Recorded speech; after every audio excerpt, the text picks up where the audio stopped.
Que agradecer, em nome do Fórum de Sistemática e Evolução, estou aqui. Agradecer ao Marcelo, agradecer a todo mundo.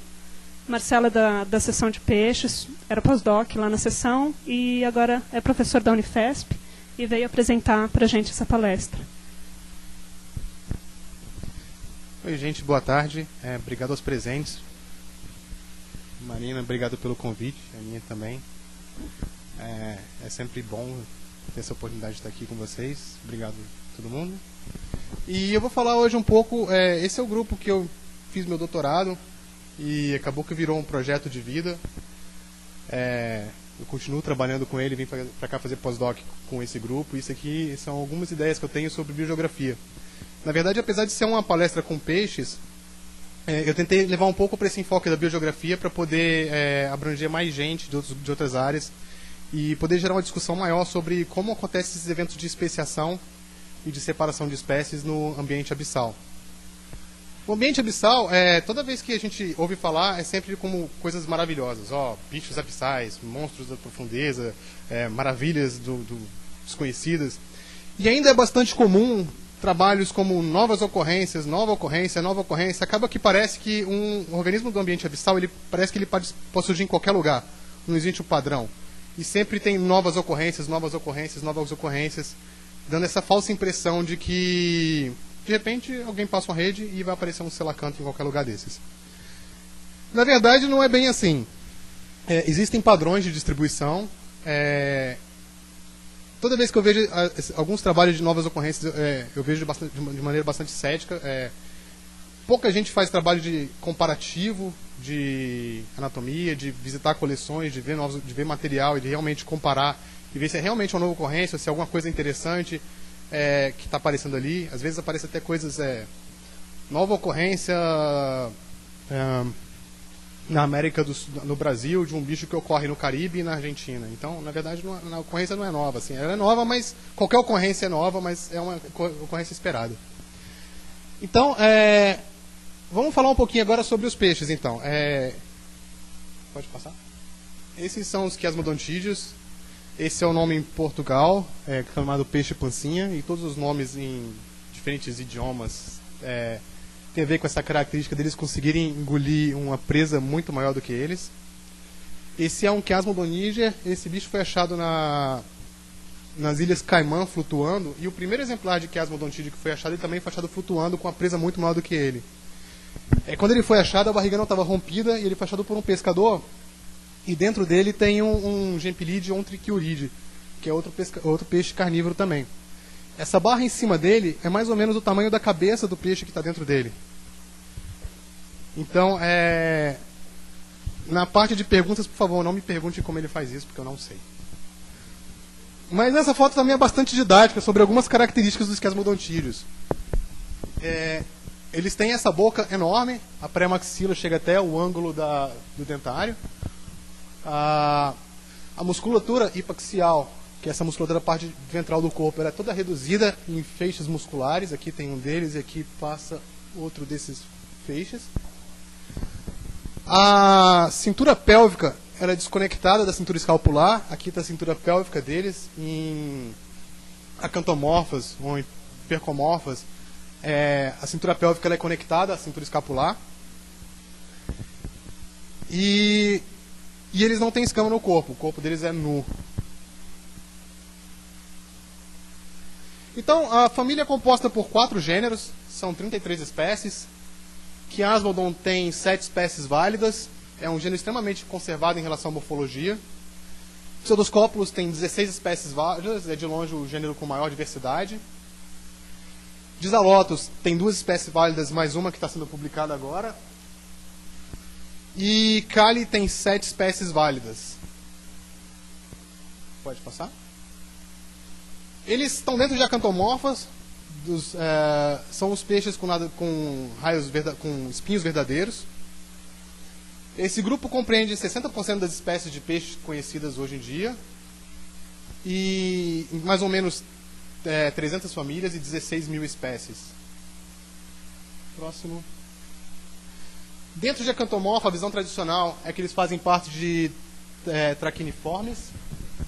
E é essa classificação que ainda continuo usando até no título. Mas é um grupo reconhecidamente parafilético, que inclui 10 famílias, a maioria deles é peixes demersais, a única família de peixes pelágicos são os quesmodontídeos. E evidência molecular está mostrando que, na verdade, eles estão mais próximos aos escombróides e estromatóides, ou escombroiformes, estromateiformes, que são os grupos que compreendem os grandes peixes pelágicos, como os atuns, como os atuns e outros grandes peixes pelágicos. Então, apesar deles serem de ambiente profundo, de água profunda, a larva deles é planctônica. Existem dois tipos de larvas. O Chiasmodon e Pseudoscopulus, eles têm uma larva que se parece bastante com um adulto, com pequenas diferenças de pigmentação e de dentição. Já Xalotus e Cali, eles têm esse estágio chamado Gargaropteron, ou Gargaropteron. É um estágio, os filhotes são bem diferentes dos adultos, inclusive em termos de proporções do corpo. Já Pseudoscopulus e Chiasmodon, eles têm essa aparência mais parece um adulto em miniatura. E eles se distribuem em praticamente todos os oceanos do mundo. Eles têm distribuição no Oceano Índico, Pacífico, Atlântico, Oceano Sul, que essa parte sul do oceano tem uma circulação própria. Mas eles estão ausentes em mares semifechados, como o Mar Mediterrâneo, por exemplo. E são extremamente raros, por exemplo, no Golfo do México ou no Caribe. Em relação à distribuição batimétrica, a gente tem dois gêneros diferentes, dois tipos de hábitat diferentes. Chiasmodon e Pseudoscopulus, eles são mesopelágicos, ou seja, eles habitam regiões entre 1.000 e 1.500 metros até 200 metros de profundidade, e eles provavelmente fazem migração vertical, apesar disso não ser comprovado, mas existem espécimes que foram coletados mais próximos à superfície. Então, quer dizer que eles, durante a noite, eles vivem em águas eles passam tempo em águas mais rasas, se alimentando, predando, e durante o dia eles afundam até 1.000, 1.500 metros.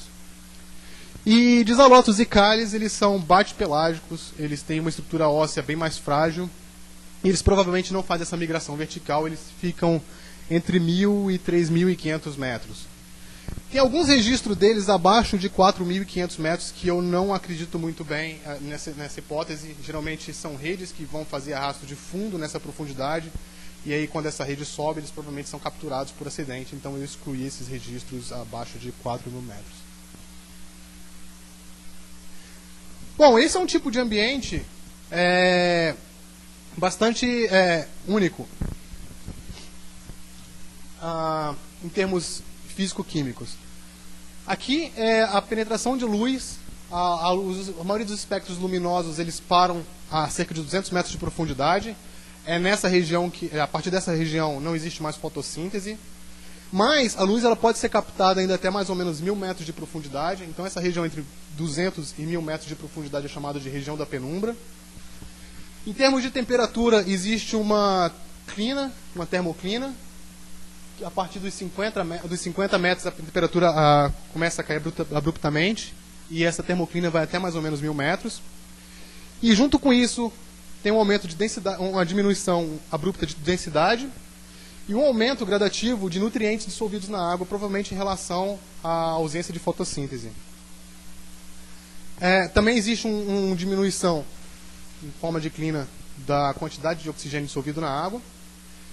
E obviamente que a pressão ela não tem esse tipo de clima, então a pressão ela diminui de maneira homogênea a 1 atm a cada 10 metros de profundidade.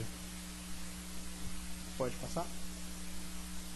Aqui então a gente tem uma animação mostrando diferentes características físico-químicas da água. Na primeira a gente tem temperatura, salinidade, nível de fosfato e nível de oxigênio dissolvido na água. Então uma coisa que a gente pode perceber nessas animações é que quando chega até mais ou menos entre 500 e 1.000 metros de profundidade, 1.000 metros de profundidade, os oceanos eles se tornam mais ou menos homogêneos em termos de composição físico-química, com uma leve diferença entre o Atlântico em relação ao Pacífico e ao Índico, mas é um ambiente mais ou menos homogêneo. Então, quando a gente pensa nisso em termos de biogeografia, um dos problemas que a gente tem é encontrar barreiras biogeográficas, o que faz com que esses peixes que conseguem atravessar grandes gradientes de temperatura, de pressão, de densidade, de oxigênio, se isolem num ambiente homogêneo, a não ser distância. Então, além disso aí, os quiasmodontídeos, existe uma hipótese filogenética que foi feita durante meu doutorado, essa hipótese de relação entre os quiasmodontídeos propostas. Próximo slide. Então, existe um clado bate-pelágico, que compreende Zalotus e Cali, e um clado mesopelágico, que compreende Pseudoscopulus e Chiasmodon. Pode?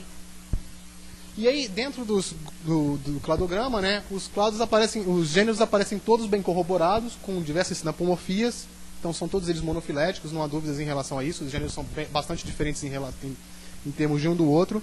E uma dúvida que até eu tinha no começo do doutorado é que esses bichos são tão diferentes, será que eles eram mesmo monofiléticos? E aí a família aparece como monofilética, como uma grande quantidade de sinapomorfia suportando esse monofiletismo. Bom, em relação à biogeografia, a gente tem que olhar também a história dos acantomorfos. Os fósseis mais antigos, eles datam do Cretáceo Superior, em torno de entre 100 e 65 milhões de anos. São apenas 13 famílias conhecidas dessa época. E a estrutura do planeta Terra, a tectônica de placas, os continentes já estavam separados, a África da América do Sul e a Eurásia. Então a gente tem o princípio da formação do Oceano Atlântico e o princípio da separação da Austrália da Antártida. Mas a grande diversificação do grupo aconteceu durante o Paleoceno, entre 65 e 55 milhões de anos, foi quando começou a surgir uma grande quantidade de fósseis, e nesse período o Oceano Atlântico já estava praticamente formado, ele estava em expansão. Próximo. O único fóssil conhecido de quiasmodontídeo é o Banicovictis. Ele é do Mioceno da Itália, e ele foi descrito de um bicho sem cabeça, que, na minha opinião, não é um quiasmodontídeo. Mas é bastante problemático, o bicho não tem cabeça, como dá para ver, tem parte da cabeça. E pela parte da cabeça que foi perdida, é justamente o crânio, mas na parte ventral, eu acho que se fosse um quiasmodontídeo, daria pelo menos para ver alguns ossos da boca que não estão presentes aí. Outras características que não batem são, por exemplo, a cintura pélvica, não bate com a de um quiasmodontídeo, mas poderia ser um quiasmodontídeo sem essa sinapomorfia, e a estrutura da bandeira caudal também não bate. Bom, então, por que os quiasmodontídeos seriam um bom modelo para uma análise biogeográfica? Primeiro, porque eles têm a taxonomia bem resolvida. São 4 gêneros, 33 espécies, é um número razoável para se estudar, para se entender padrões biogeográficos, não é um número absurdo. Alguns grupos, como o Mictophiformes, os Tomiformes, têm uma diversidade muito maior, o que gera uma dificuldade de interpretação de resultados. Existe uma hipótese filogenética, então é um grupo que tem monofiletismo corroborado e os gêneros são monofiléticos. Eles têm uma distribuição global, com poucas lacunas de distribuição, como a gente pôde ver naquele primeiro mapa que eu mostrei de distribuição. O mapa praticamente preenche toda a distribuição do globo. Existe uma diversidade morfológica muito grande, que reflete diferentes estratégias de vida em relação à migração vertical, ao tipo de predação que eles fazem. Quiasmodon e Pseudoscopulus parecem ser peixes que eles vão atrás da presa, eles buscam presa ativamente, enquanto Cali e Dizalotus, por terem uma estrutura mais frágil de ossos, parece que eles ficam simplesmente parados na coluna d'água esperando a presa passar. E existe também uma diversidade de hábitat, sendo que existem grupos tipicamente bate-pelágicos, grupos tipicamente mesopelágicos, mas que no final todos esses grupos têm larvas planctônicas. Então existe toda uma ocupação de nichos diferentes dentro do ambiente de mar profundo. Em relação aos padrões de distribuição, a gente vai ver agora que existem 2 tipos de padrões diferentes. Quiasmodon e Pseudoscopulus são gêneros mesopelágicos, e esses gêneros apresentam um padrão de distribuição disjunta de espécies com uma grande endemicidade de espécies. Então, o que a gente tem são espécies separadas em padrões disjuntos. Já Dizalotus e Calis são os grupos bate-pelágicos, e eles têm um padrão de distribuição simpátrica, ou seja, várias espécies ocorrendo na mesma área. E a maioria das espécies ela é cosmopolita, elas têm padrões de distribuição extremamente amplos. Então, quando a gente olha o clado bate-pelágico, Dizalotos está em cima. Se a gente olhar o padrão de Dizalotos e de Kali, parece que a gente simplesmente abriu um pacote de M&M's e jogou assim em cima do mapa. Espalhou em cima do mapa.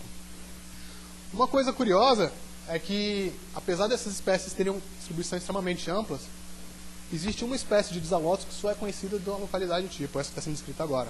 E ela só é conhecida de poucos exemplares, todos eles coletados nessa região norte do Havaí, que representa também um limite de distribuição norte no Oceano Pacífico. Já em relação a Kali, é um grupo com muito mais espécies, né? São 7 espécies contra 3. E próximo, se a gente forçar um pouquinho isso aí, próximo, a gente consegue ter algum tipo de padrão de distribuição com espécies que ocorrem em altas latitudes, mas também ocorrem no meio do caminho, como Kali indica, e é uma espécie que tem uma distribuição extremamente ampla, desde o Pacífico Norte até regiões antárticas, então regiões polares e regiões tropicais, e espécies concentradas em baixas latitudes, como Kali Fox e Kali Kerbet, que são espécies que têm distribuição global, mas elas se concentram principalmente nessas regiões temperadas e tropicais.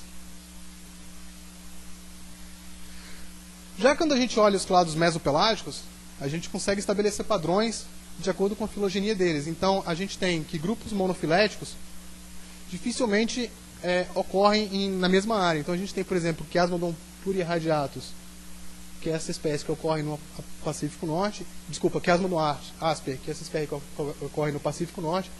E Chiasmodon plurirradiatus, amplamente distribuídas, mas elas não têm uma área de sobreposição. Ou quando tem, essa área de sobreposição, como é que acontece aqui, ela é bem pequena, indicando que essas espécies estavam separadas e depois voltaram a se conectar. Então a gente tem esse padrão de distribuição de junta com espécies que conexão a posteriori, um leve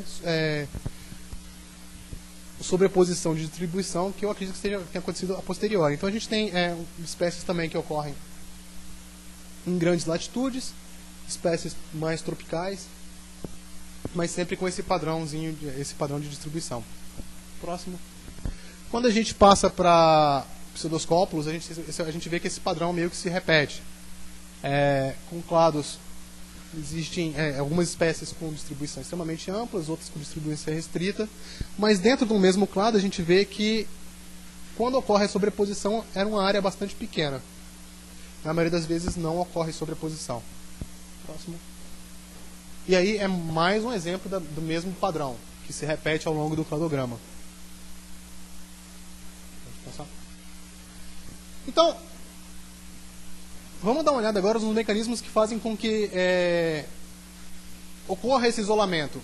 O primeiro mecanismo que eu observei, que é um que salta aos olhos, são características da superfície dos oceanos.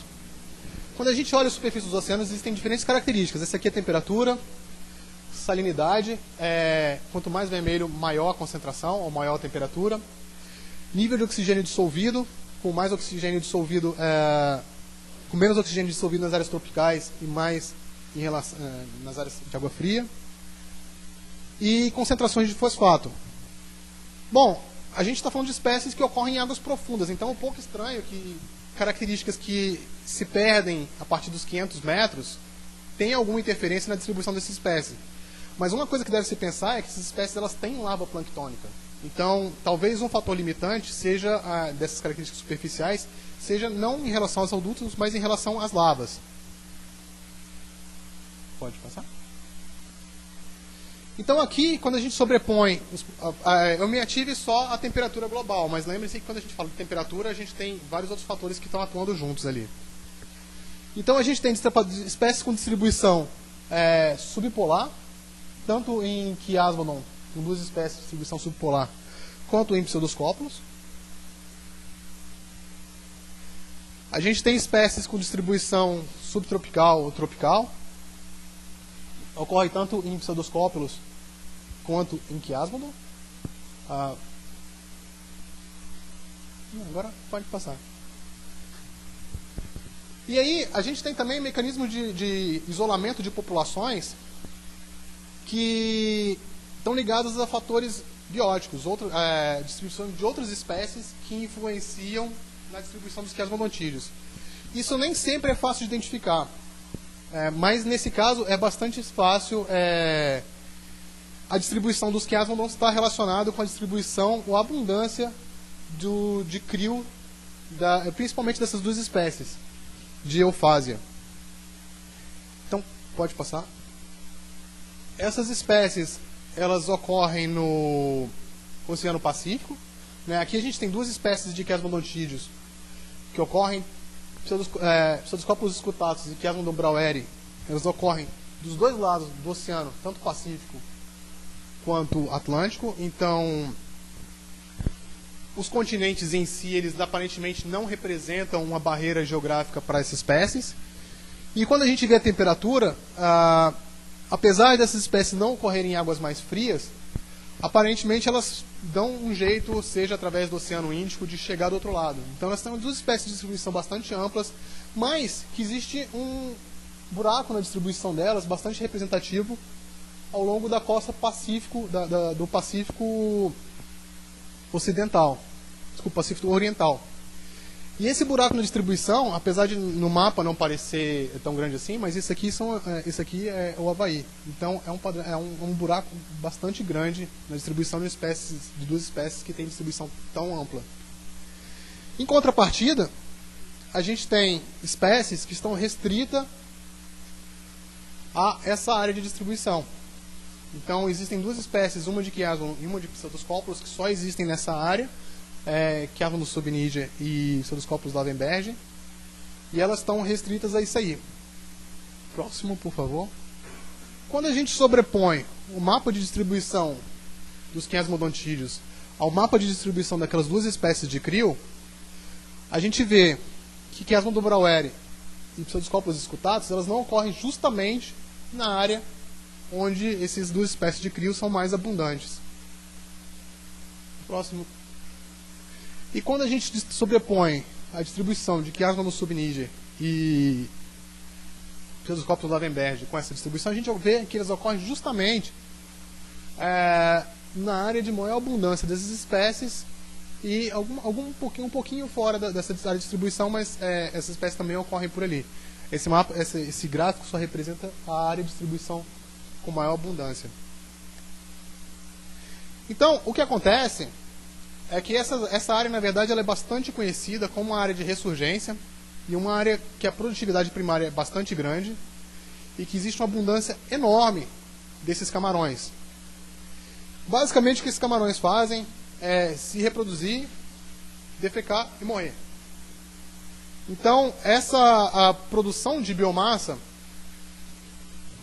faz com que haja uma produção grande também de matéria orgânica caindo para um ambiente de água profunda. Essa matéria orgânica eventualmente entra em decomposição e ocorre uma diminuição abrupta no oxigênio, no nível de oxigênio. Então esse aqui é um gráfico do nível de oxigênio em diferentes áreas. Na área roxa, na área roxa representa uma área no Oceano Atlântico. Então aqui a gente tem a termoclina de oxigênio, a curva normal. Então existe ainda uma diminuição de concentração de oxigênio dissolvido na água, mas essa diminuição é relativamente pequena. Aqui é uma área no Pacífico Ocidental, então mais ou menos o mesmo padrão, diminui um pouco mais. E quando a gente compara essa área do Pacífico Oriental, onde esses camarões ocorrem, a gente vê que o nível de oxigênio cai a quase zero. E depois, com correntes mais profundas, ele volta a subir um pouco, mas justamente nessa área, entre 50 metros e 1000 metros, é a área de ocorrência dessas duas espécies mesopelágicas. Esse padrão de diminuição de oxigênio é comparável, por exemplo, a mares fechados. Então a gente tem aqui o Mar Negro, com níveis de oxigênio relativamente altos em águas superficiais, e existe uma queda abrupta de oxigênio que chega a zero, e depois, como não ocorre a presença de novas massas de água, ele continua em zero, não há um aumento de nível de oxigênio, e isso acaba causando que o Mar Negro seja praticamente estéril a grandes profundidades. Então, esse é um mecanismo que provavelmente surgiu quando houve o fechamento do Istmo do Panamá e houve a quebra da passagem entre o Oceano Atlântico e o Oceano Pacífico. Houve esse isolamento, e houve esse isolamento de nicho que provavelmente, se o Istmo do Panamá se abrir novamente, a gente vai perder o registro dele, mas as espécies estão ali. Então, é um exemplo de um mecanismo de isolamento que a gente vê que está acontecendo agora, mas que eventualmente pode desaparecer e a gente pode perder esse registro, mas explica a diversificação do grupo. Bom, existem também algumas características intrínsecas da espécie que fazem com que ela seja mais diversificada.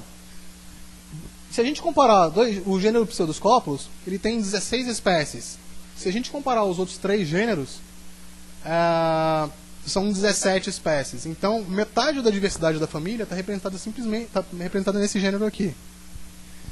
Existe alguma coisa nesse gênero que os outros grupos não têm? E se a gente comparar principalmente com o Chiasodon, que é um grupo que é o grupo irmão, e também é mesopelágico, então eles têm a mesma idade e provavelmente sofreram os mesmos processos de isolamento. Por que um gênero é tão mais diversificado que o outro?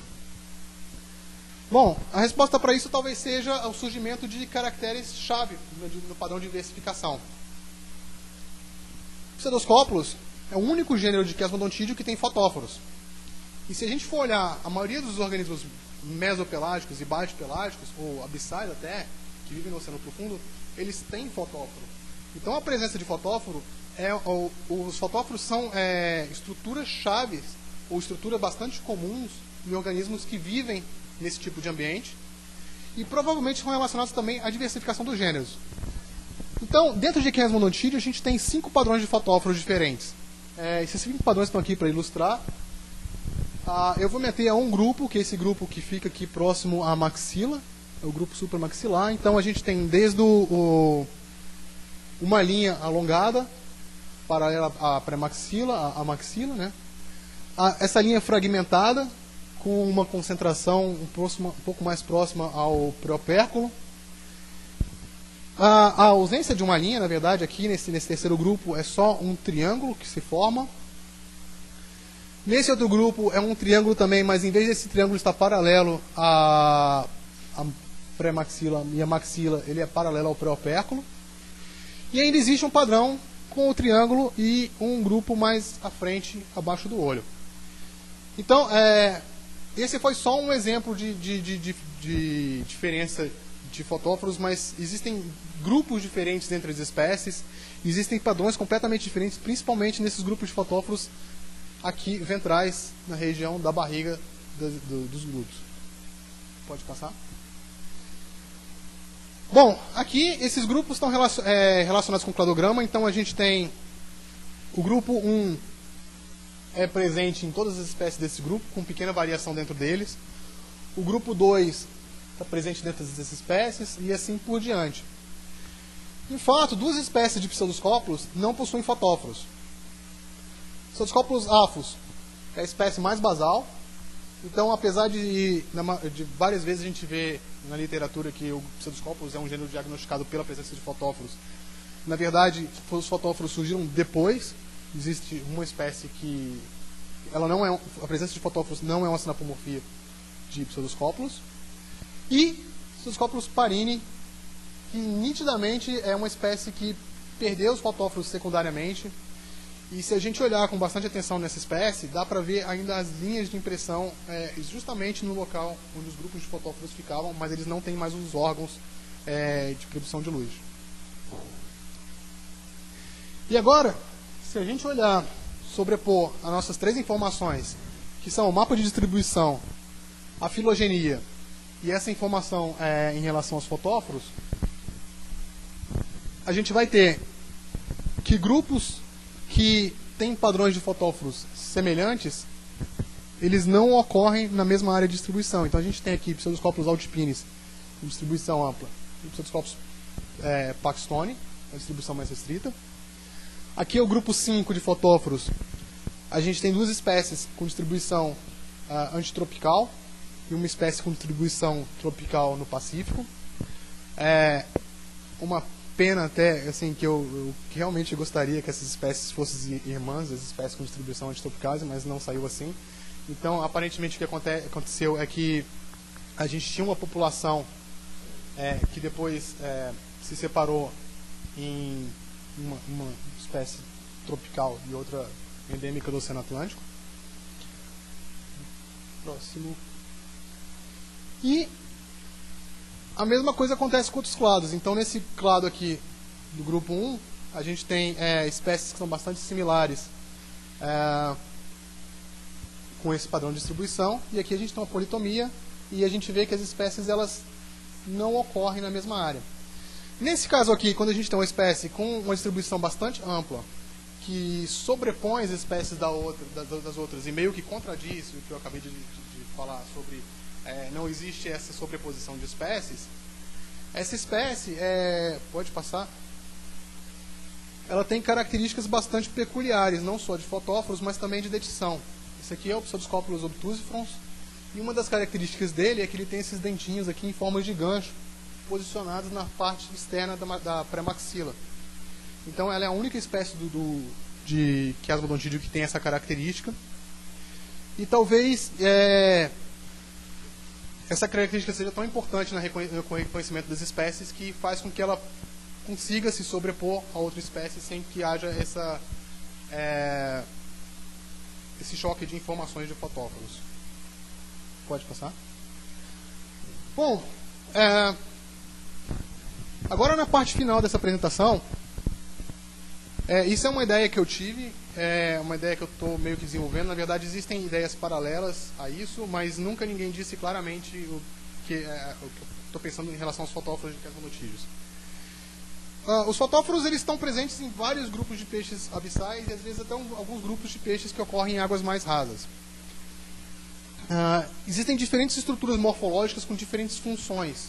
Então esses fotóforos eles são usados para com diferentes objetivos. Nossa.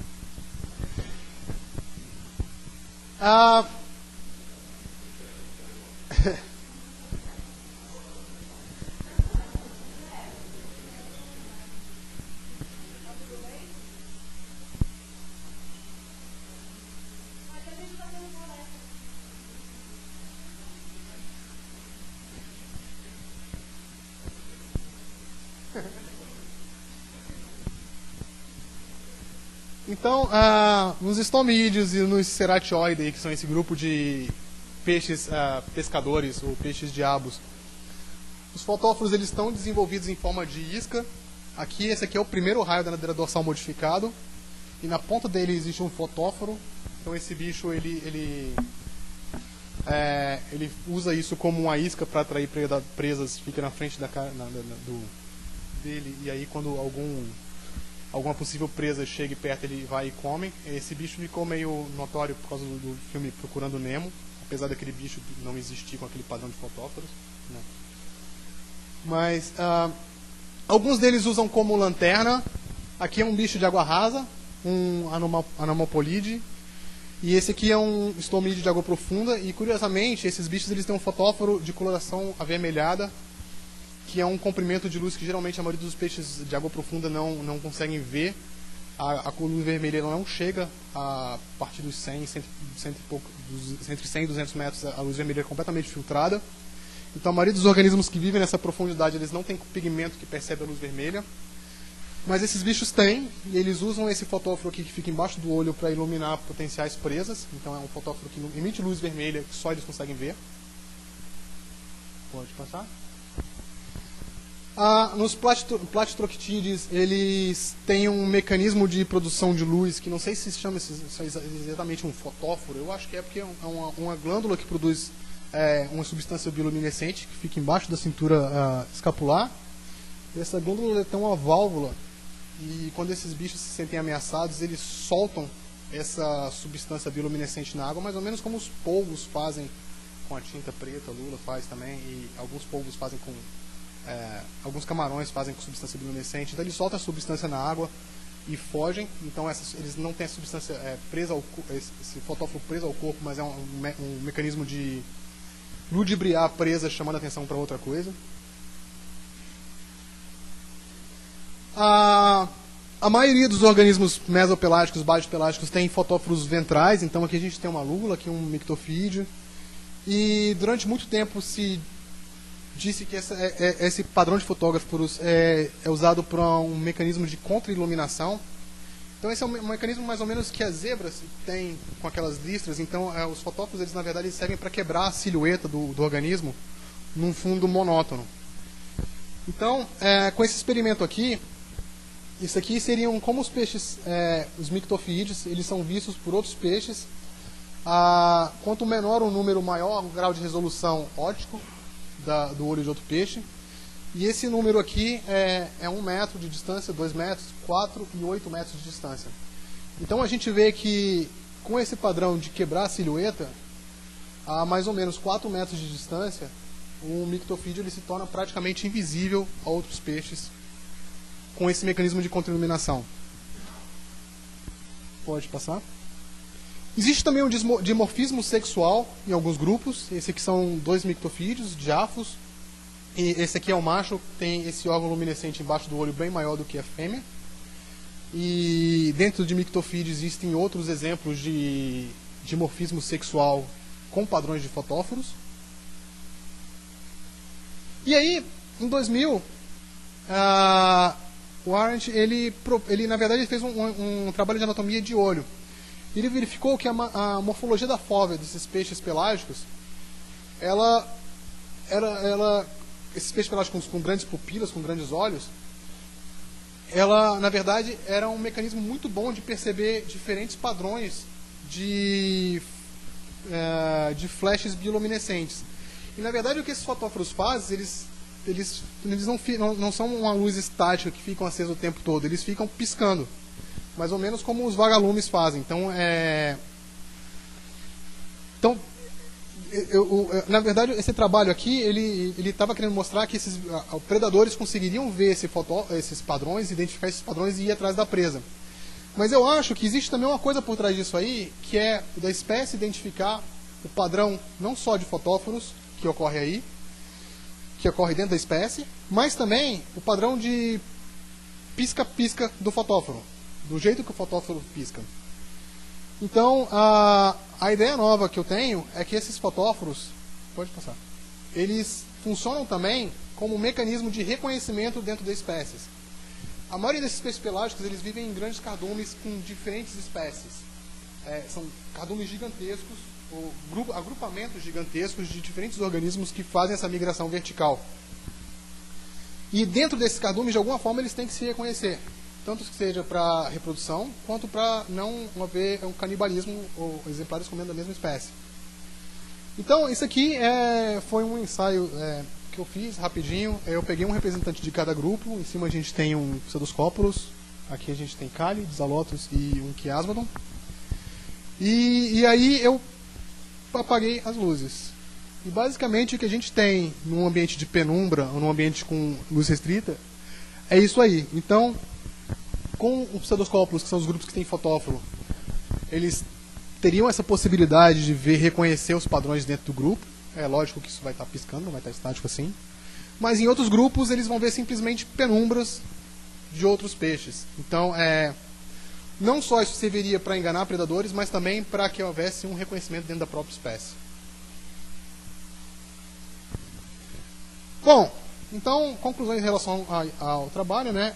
Na minha opinião, apesar de existirem vários trabalhos que dizem que o mecanismo de especiação no ambiente profundo acontece também por simpatria e por parapatria, na minha opinião, os mecanismos que regem a separação das espécies em quiasmonotídeos são alopáticos.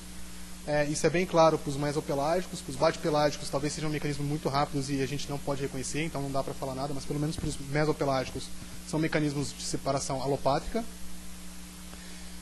Então existem mecanismos bióticos, como por exemplo o CRIO, e mecanismos abióticos, como mudanças de correntes e tectônicas de placas, que servem para causar, que causam o isolamento pré-zigótico das espécies, causam esse isolamento em espécies de juntas, em populações de juntas, e a partir daí acontece a separação das espécies.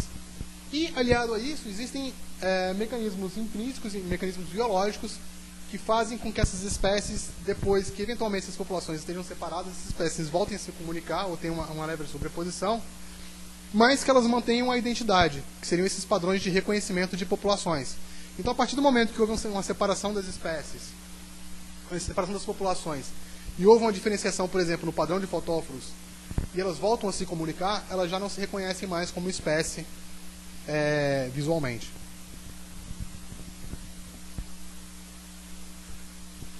Então, é isso, novamente.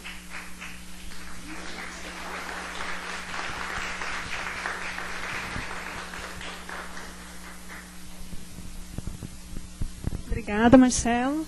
Agora as perguntas. Quem começa?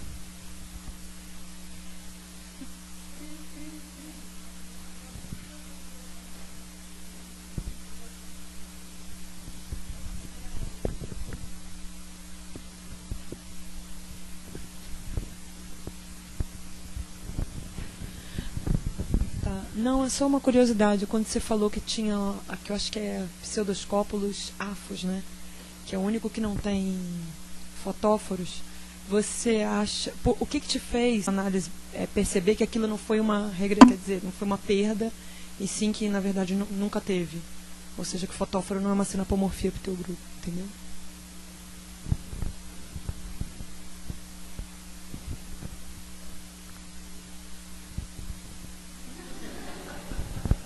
Na verdade, eu não fiz nada. Quem fez foi a análise, né?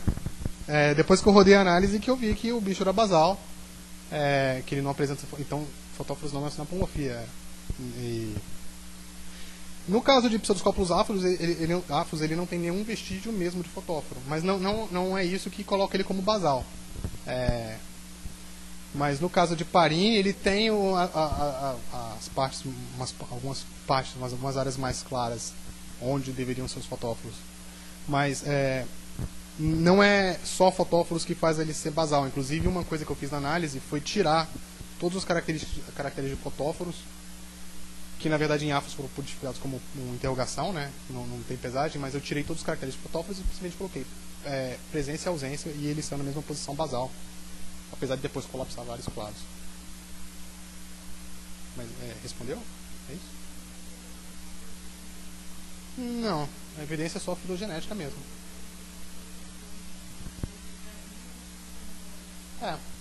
Mas a posição filogenética deles também deduz isso aí. Indica isso aí.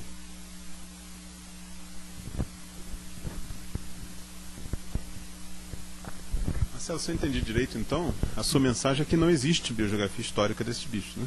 Arthroves vicariense. Porque se a divergência de Acanthomorphata, se a datação é correta, 100 milhões de anos, alguma coisa assim, ou seja, os continentes já estavam mais ou menos separados, e a distribuição deles, de certa forma, bate com essas barreiras, significa que foi dispersão, né? Ou seja, as barreiras já estavam lá. Eles dispersaram para o outro lado, uma coisa altamente improvável, acabaram diferenciando, essa barreira já estava presente antes da diferenciação do grupo. Estou correto ou entendi alguma coisa errada? Porque a deriva continental não causou, porque eles evidentemente são mais recentes do que a deriva continental, já que eles são um subgrupo de Acanthomorphata.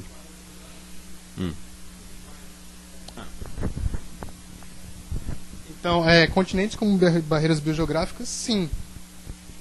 Aparentemente, os continentes não são barreiras biogeográficas para eles. Tanto que a gente tem espécies que ocorrem dos dois lados do continente, né? E algumas espécies, inclusive, que ocorrem só em uma faixa latitudinal bastante restrita, mas elas estão dos dois lados. Tá, mas espera aí. Então, não foi deriva. Eu acho que não. É até curioso que eu estava conversando com o pessoal da geologia, o Cristiano, né? E ele olhou e ele falou: isso é tectônica de placas. Na minha opinião, não é tectônica de placas. Eles são, primeiro que eles são recentes demais, e segundo que não tem nada que mostre que tem, por exemplo, dois grupos irmãos, um de um lado do Pacífico, outro do lado do Atlântico. Não tem isso. né? Mas o que eu acho que ocorre é mudança de corrente, então funciona como por exemplo, o fechamento do Istmo do Panamá foi um evento extremamente importante, tanto para mudança de temperatura global, como mudança de correntes marinhas. Então, esse tipo de isolamento por corrente pode ser importante para esses bichos. Então, existe biogeografia histórica, só que não massa, não terra.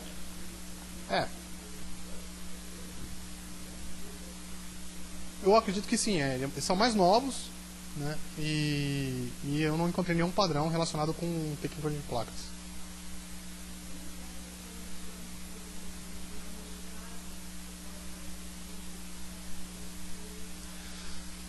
Sempre pode, né? Sempre tem.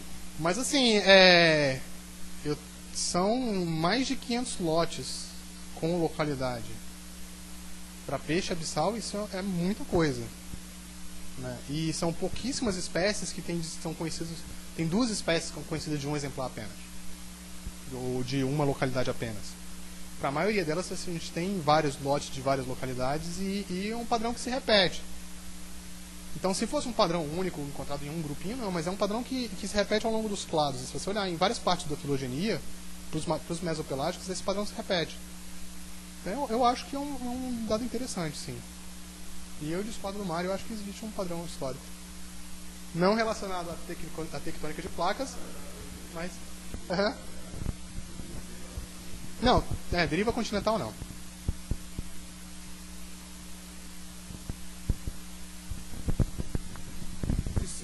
Se eu não entendi direito, mas você falou daqueles fotóforos que é uma glândula que solta uma coisa parecida com polvo, lula e tal.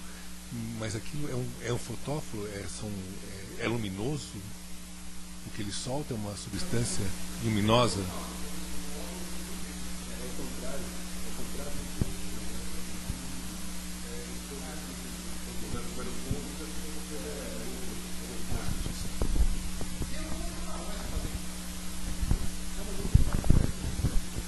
Eu não sei se eles chegam a liberar as bactérias ou só o produto delas.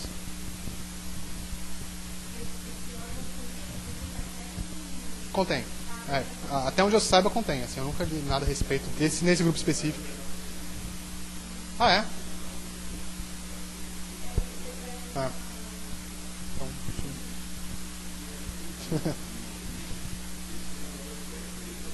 sim, que fecha.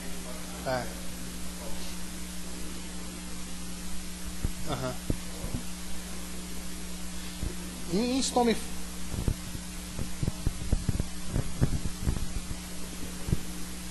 tem isso e tem impulso nervoso também. Químico. E Stormform tem impulso nervoso. Esses bichos não tem, é químico. Mas tem um trabalho do Chris Canale que ele mostra todo o padrão de inervação desses fotóforos, principalmente esses abaixo do olho.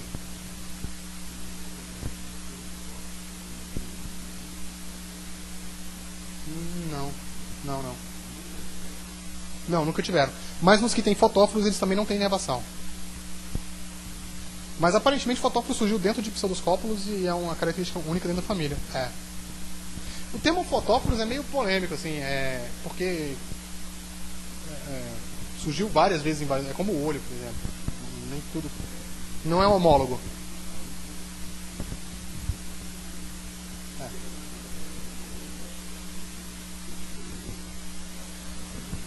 O fotóforo é um órgão que produz luz, né?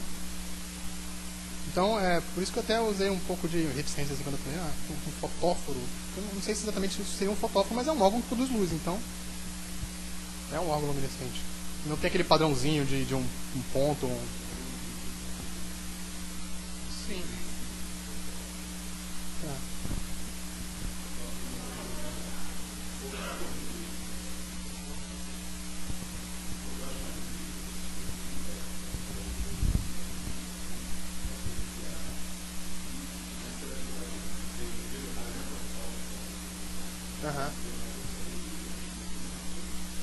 Sim, alguns é embaixo. Sim. É dentro da boca.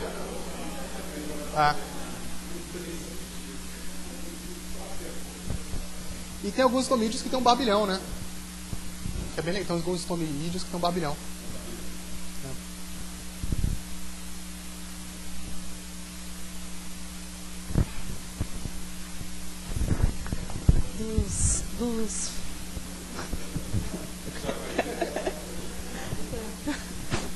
Dos fatores abióticos que você colocou como uma possível barreira, isso é para todos os grupos? Porque normalmente tem grupo que não se influencia pela salinidade ou temperatura.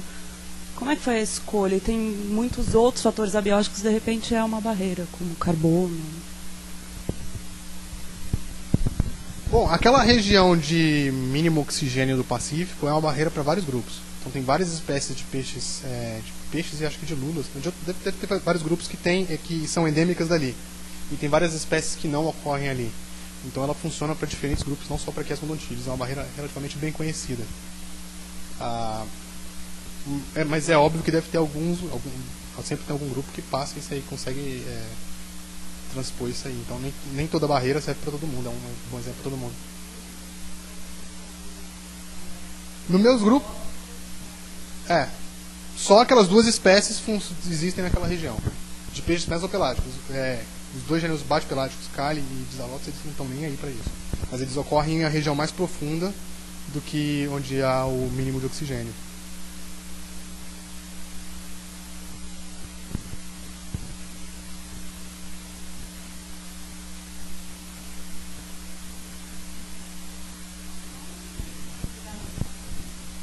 Obrigado a todos.